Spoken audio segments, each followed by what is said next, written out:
सच्चे देव, सच्चे सार, सच्चे गुरु, इन पर ही श्रद्धा। आपने सुना होगा पंडित तोड़रमल जी, पंडित तोड़रमल जी के बारे में आपने सुना होगा। आचार्य समंतभद्र स्वामी के बारे में सुना होगा। राजा ने कहा मेरे जो है मुझे जो है प्रणाम करो। मैंने सुना तुम मुझे प्रणाम नहीं करते हो। बोले नहीं करता हूं। करना पड़ेगा। बोले नहीं करें क्योंकि मेरा संकल्प है मैं देव सार गुरु के अलावा किसी राजा के दरबार में जाते थे और जहां दरबार में जाते जहां नौकरी करते हैं जहां से हमें बहुत कुछ लाभ होता है तो हमें बहुत कुछ करना भी पड़ता है। तो राजा के लिए जो राजा कर्म बता वो कर्म करते थे और दिखाने के लिए वो नमस्कार करते थे। लेकिन किसको करते थे? बोले उन्होंने अपने हाथ में उंगली में अंगूठी बना रखी थी और उस अंगूठी में भगवान की जिन प्रतिमा को उन्होंने स्थापित कर रखा था। और जब भी वो नमस्कार करते थे वो हाथ के सामने भगवान की प्रतिमा आ जाती उसको। जब राजा को पता, बोले करना पड़ेगा। नहीं बोले दंडी आ जाएगा। बोले आप कुछ भी करो। बोले सबके सामने सजा दी जाएगी। बोले जो भी करना करो। बोले हाथी के पैर के नीचे तुम्हें कुछ ना जाएगा। पूरी सभा बुलाएगी, जन समूह को बुलाया गया और राजा ने आदेश दिया कि इनको जो है हाथी के पैर के नीचे कुचल दिया। महावत हाथी को लेके गया उनके पास। हाथी उनको देखता, तोड़रमल जी उनको देखते हैं, वो उनको देखता, वो उनको देखते हैं। हाथी वहां से महावत कर रहा है लोहे उसको जो छड़ से उसको कि कर रहा भैया पैर कर, लेकिन वो पैर नहीं कर रहा। कष्ट को सहन कर रहा लेकिन पैर नहीं रख रहा।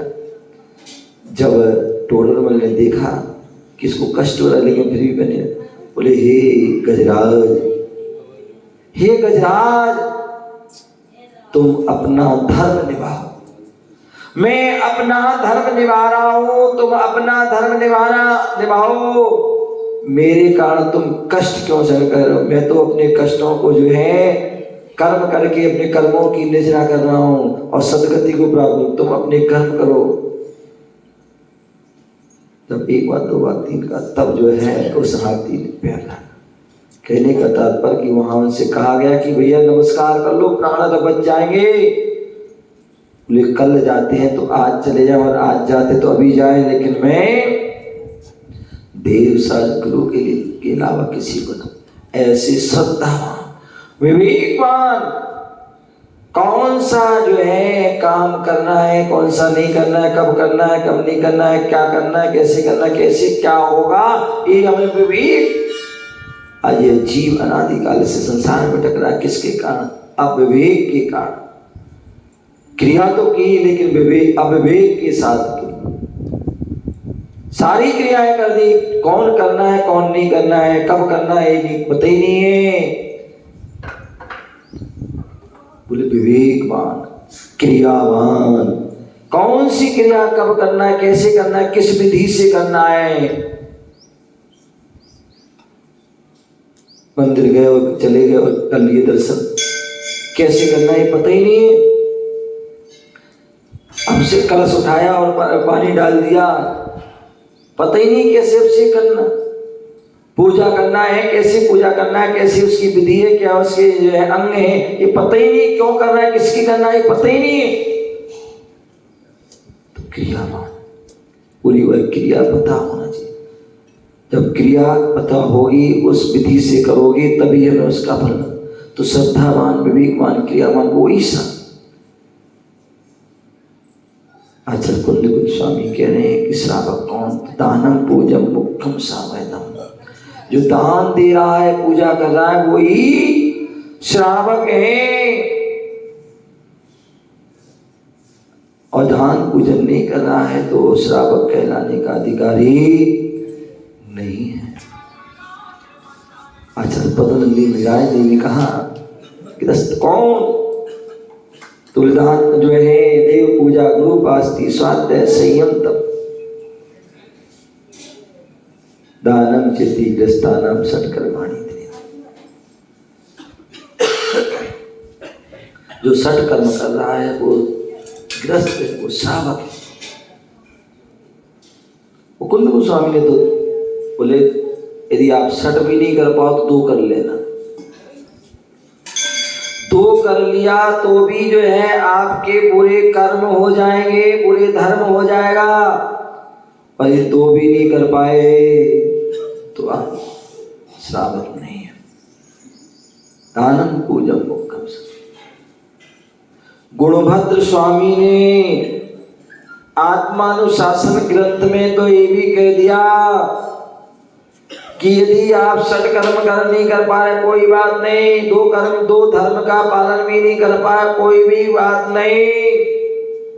यदि आपने केवल पूजा भी कर ली तो भी आपके षट कर्म हो जाएंगे, तो भी आपके जो है धर्म का पालन हो जाएगा।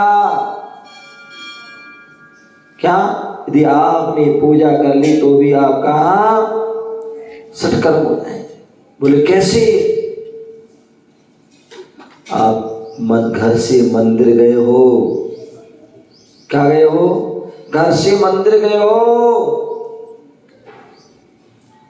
चावल आदि द्रव्य लेके गए हो और मंदिर में जाकर के क्या कर रहे हो? पूजन कर रहे हो। क्या कर रहे हो? पूजन कर रहे हो। पूजन किसकी पूजन करते हो? सुनो तो भाई, किसकी पूजन करते हो? हैं? अरे देव सास गुरु की पूजन करते हो कि नहीं करते हो? हैं? देव सास गुरु की पूजन कर रहे हो तो देव पूजा हो गई नहीं हो गई? वहां गुरु की पूजा की तो गुरु का जो है उपासना भी हो गई। और पूजा को ध्यान से किया,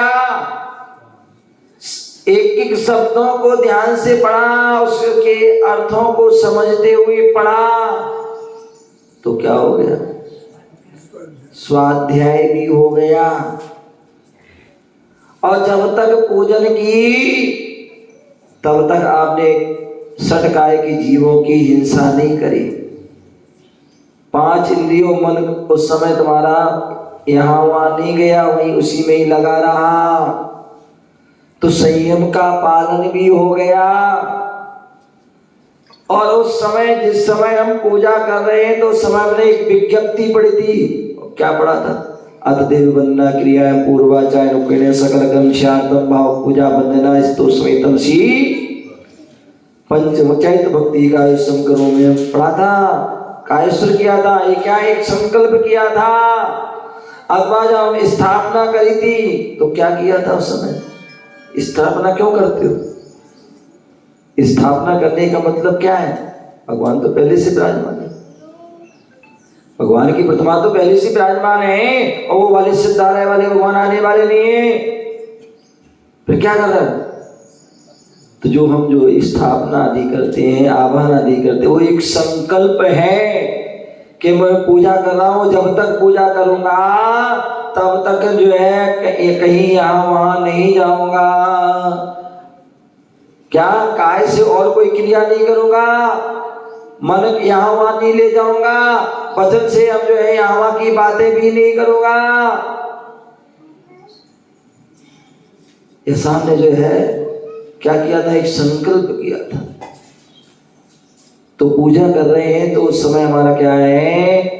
हमने कुछ भी खाया पिया नहीं। जब तक पूजा करेंगे चारों प्रकार के आहार का हमारा त्याग है। ऐसा कोई है जो पूजा करते समय खाता हो? है? नहीं खा। तो इसलिए उस समय और एक मतलब खड़े हैं तो खड़े ही रहते हैं, बैठे हैं तो बैठ कर ही पूजन कर रहे हैं। तो ये भी क्या हो गया? ये भी तप है। एक आसन से बैठे हो, एक आसन से खड़े हो तो तप है। क्या है? तप है। तो ऐसे वह जो हम क्या कर रहे हैं, संयम का पालन भी हो रहा है, तप का भी पालन हो रहा है, और जो हम द्रव्य लाए थे। क्या द्रव्य लाए थे? ध्यान रखना, कभी भी सम्यक कौमुदी ग्रंथ में लिखा है तथा क्या सम्यक कौमुदी ग्रंथ में लिखा है कि 4 स्थान पर कभी खाली हाथ नहीं जाना।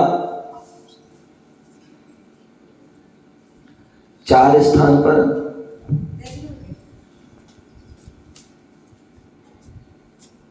ग्रंथ में लिखा है कि 4 स्थान पर कभी खाली हाथ नहीं जाना।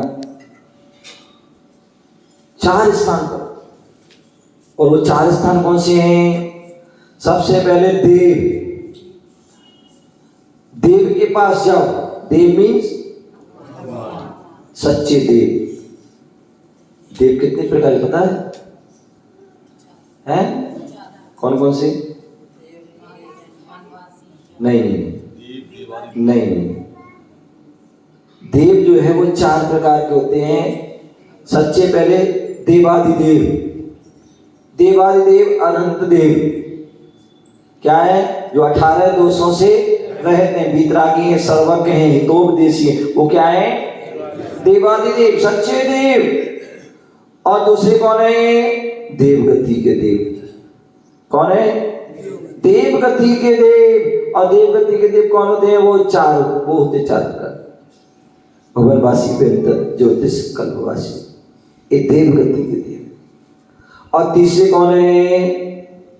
जो ना देवादिदेव हैं और ना ही जो है देवगति के देव हैं। वो कौन होते? तीसरे कुदेव। क्या? ना ये वाले हैं और ना वो 4 वाले हैं। इसके अलावा जो है वो क्या है? कुदेव। तो अस्त्र वस्त्र शस्त्र आदि से सहित है, वो सब क्या है? कुदेव।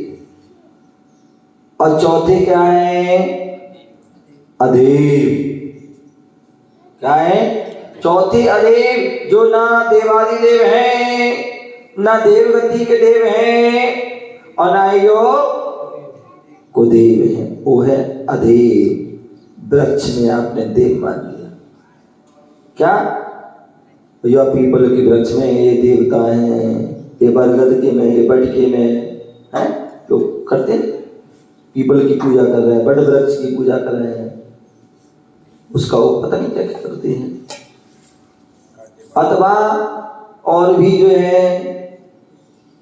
कोई गंगा में देव मानता है, कोई इसमें मानता है। यहाँ तक कि जो है बोले गाय के मूत्र में भी कितने 36 करोड़ कितने 33 बोले 33 करोड़ देवी देवता होगा। ये सब क्या है? वो अदेव है। तो यहां बोल रहे हैं जो देव मतलब देवादि देव। यदि हम देवादि देव के पास जा रहे हैं, अंत देव के पास जा रहे हैं, 3 लोक के नाथ के पास जा रहे हैं, तो कभी खाली हाथ नहीं जाना। कभी खाली हाथ नहीं जाना। शरद भाई, आज ससुराल है, समध्यानो भी होगा, है ना? ससुराल जाते हो? कब जाते हो? 7 साल। अच्छा, ठीक। और समध्याने में जाते होगे 2-4 बार तो साल में या आ जा। तो जब ससुराल में जाते हो कैसे जाते हो? खाली हाथ के कैसे जाते हो? हाँ, फल मीठा। दीदी इसका नाम भी आगे आ गया। बोले सब ससुराल आदि जाते हैं, किसी रिश्तेदार के जाते हैं तो कैसे जाते हैं? उन फल मिठाई वस्त्र आदि कोई गिफ्ट आदि लेके जाते हैं। समध्याने आदि में जाते हैं तो जो है बहुत और भी चीजें लेके जाते हैं। तब तुम्हारी पूछ होगी, तब तुम्हारी पूछ होगी, तब तुम वापसी आओगे, तुम्हें माल भी और ऐसी खाली चलेगा कहीं। जब देखो जब ऐसे चले जाते हैं उठाए हैं, ये नहीं कुछ वो कहेगा लेकिन मन में तो, और वो पूछेगा भी नहीं, और पूछेगा तो ऐसे पूछे, क्या भैया खाना खा के आए? खाना तो नहीं खाओगे, पानी तो नहीं पियोगे हैं, अभी जाओगे क्या हैं? ऐसे पूछेगा। और जब लेके जाओ, अरे भाई भैया रुको, खाना खाओ, खाना बन रहा है, अभी चाय पियो, नाश्ता करो, ये करो वो करो, कल अभी नहीं आना, 2-4 दिन ही रुकना है। ये क्या है? तो कभी खाली हाथ। जब हम सामान रिश्तेदार के जाते हैं, मित्र आदि के जाते हैं, परिवार के जाते हो, तो कुछ ना कुछ लेके जाते हो। 3 लोग के नाथ के पास जाओ तो क्या खाली हाथ जाओगे? खाली हाथ। 3 लोग के नाथ के पास जाते, लोग के नाथ, उनके पास जाओ, कभी खाली हाथ नहीं जाना। मुट्ठी भर के लेके जाओगे ना तो झोली भर के मिलेगा, और नहीं तो खाली हाथ गए थे तो खाली हाथ ही। तो देव के पास कभी खाली हाथ। दूसरे जो है गुरु के पास, गुरु के पास, जो गुरु तुम्हें जो है संसार की सर्व वस्तुओं को प्रदान करने वाले हैं, प्रदान करने पर कैसे प्राप्त हो बताने वाले हैं, कैसे आप भगवान बनो, कैसे आप जो है परमात्मा बनो, कैसे सिद्धि की प्राप्ति हो, कैसे तुम्हें लाभ हो स्वर्ग मोक्ष का, वह सब बताने वाले कौन हैं?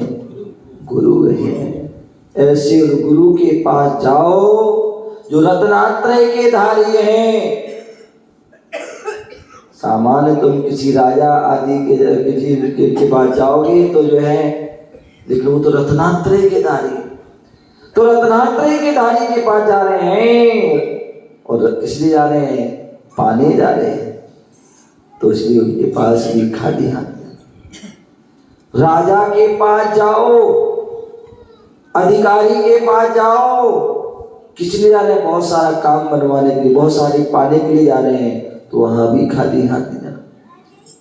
किसी विद्वान के पास जाओ, किसी विद्वान के पास जाओ, वहां भी खाली हाथ नहीं जाना, अन्यथा वो कुछ कहीं के ग्रह कहीं लगा देगा है।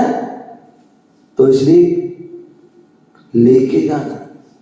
कोई विद्वान के पास जाते हो, वकील के पास जाते हो, सीए के पास जाते हो, मुनीम के पास जाते हो, जिसके किसी भी पास जाते हो, जिससे सलाह लेने, कुछ समझने जा रहे हो, कुछ ना कुछ लेके जरूर जाना, अन्यथा कोई भी काम बनेगा। तो इसलिए जब उनके पास जाए तो भगवान के पास जाए। तो मैं बता रहा था कि भगवान के पास गए थे, आप कैसे गए थे? द्रव्य लेके गए थे, और द्रव्य लेके गए थे पूजा की, तो द्रव्य आपने क्या कर दी? चढ़ा दी, तो वो दान हो गया। क्या हो गया? दान हो गया। तो एक पूजा में ही तुम्हारे सत्कर्म हो गए, पूजा और दान दोनों धर्म। तो बोले दानम पूजा मुखम सावय धम्मो, जो दान दे रहा है, पूजा कर रहा है, वही श्रावक है, इसके अलावा श्रावक नहीं। और मुनिराज कौन है? झाड़ झैणम मुखम जदि दम्बो तम बिना तहा सोई। बोले कौन से साधु जो है शोभा को प्राप्त होते हैं? कौन से साधु? कल हमारे संचालक महोदय संचालन कर रहे थे, बता रहे थे मेरा ध्यान करते हैं, साधना करते हैं, तपस्या करते हैं, स्वाध्याय क्यों करते? क्योंकि ये इनका धर्म है, ये यति का धर्म है। मूलाचार में 4 प्रकार की जो है चतुर्विध संघ कहा है। क्या? चतुर्विध संघ कहा है। और चतुर्विध संघ कौन? बोले ऋषि मुनि यति अनगार।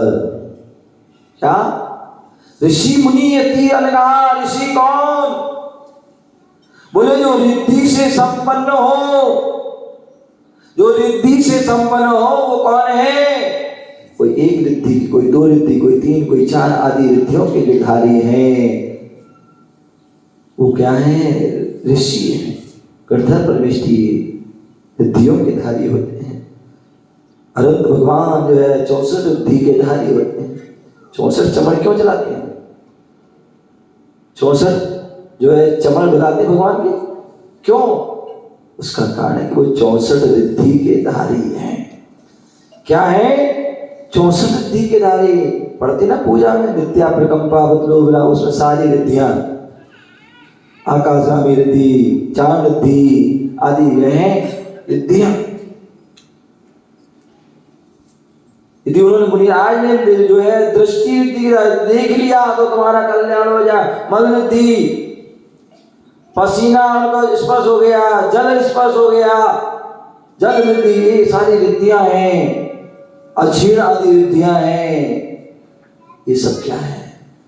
ऋषियों को, जो ऋषि होते हैं उनकी रिद्धियां होती हैं। ऋषि मुनि कौन? तो तीर्थंकर आदि जो है होते हैं, जो दीक्षा लेते हैं तो क्या हो जाते हैं? अखंड मौन। क्या हो जाते हैं? अखंड मौन को धारण कर लेते। जब तक केवल ज्ञान नहीं होता तब तक उनकी वाणी 4-3 ज्ञान की धारी थी जन्म से, और केवल ज्ञान बना पड़े ज्ञान दीक्षा लेने के बाद होगा, लेकिन फिर भी नहीं बोले, मौन। ऐसे वो महामुनि हैं। तो क्या हम मुनि नहीं है? कि हम लोग हैं? हम लोग भी मुनि हैं, किंचित अपेक्षा से मुनि हैं। क्यों? क्योंकि हम लोग भी अनावश्यक नहीं बोलते हैं। क्या? अनावश्यक नहीं बोलते हैं। जब आपने कहा मुनिराज बोलिए, उपदेश दीजिए, हमें ज्ञान दीजिए, हमें अपनी देशना से कृतार्थ कीजिए, तब वह बोलते हैं, अन्यथा नहीं। तो वो भी मौन। और जब भी बोलते हैं कैसा बोलते हैं? आप लोग तो उठाई जीव तरुआ से कुछ भी बोल दिया। बोले मुनिराज जब भी बोलते हैं कैसे बोलते हैं? कैसे बोलते हैं? सत्य महाव्रत का ध्यान रखते हुए बोलते हैं, असत्य नहीं बोलते हैं। जब भी बोलते हैं वह अपनी जो है भाषा समिति का ध्यान रखते हैं। कैसे बोलते हैं? भाषा समिति, हित मित प्रिय वचन बोलते हैं। क्या बोलते हैं? हित मित प्रिय वचन बोलते हैं। कभी भी किसी के लिए अहितकारी नहीं बोलते, तेरा नाश हो जाए, ऐसा कभी जैन साधु नहीं बोलते। अन्न जो है, अन्न तो बोल देते हैं, लेकिन जैन साधु कभी नहीं बोले तेरा नाश हो जाए, तेरा जो है तेरा विनाश हो जाए, तेरा ये हो जाए, कभी नहीं। जब भी बोले कल्याण, हित हो, धर्म वृद्धि, तथास्तु आदि आदि, ये सब ऐसे शब्द बोलते हैं। क्या बोलते हैं? बोले हितकारी, हित हो तुम्हारा, कल्याण हो, हितकारी, मित, सीमित वचन, सीमित वचन, जितना उनको बोलना उतना ही बोलते, उससे ज्यादा मौन, जितना जरूरत उतना बोले, अन्यथा मौन। और प्रिय, जब भी बोलेंगे प्रिय वचन, प्रिय वचन, सबको अच्छे लगने वाले वचन कहते हैं। प्रवचन क्या है? प्रिय वचन, वो ही प्रवचन है। जो आगम की वाणी है वही प्रवचन, जो प्रकृष्ट वचन, उत्कृष्ट वचन, श्रेष्ठ वचन है, वही प्रवचन है। प्रवचन सारे ग्रंथ में आप पढ़िए। तो ऐसे वह हित मित प्रिय वचन बोलते हैं, इसलिए वो भी मौन मुनि हैं। तो ऋषि मुनि यति, यति बोले ना, जदि प्राकृत वचन है, जदि, और जदि को ही यति बोलते हैं। यति धम्म में, यति कौन है? जो मोक्ष मार्ग का यत्न कर रहे हैं, कर्मों को क्षय करने के लिए यत्न कर रहे हैं, वो यति है। और अनगार, तुम कौन हो? तुम कौन हो? सागार। तुम क्या हो? ग्रस्त जो होते हैं वो सागार, घर से सहते हैं, परिग्रह से सहते हैं, ग्रंथियों से सहते हैं, वो क्या है? सागार। और मुनिराज क्या है? अनगार, अनगार है। अनगारी, ग्रह के त्यागी, परिग्रह के त्यागी, ये क्या है?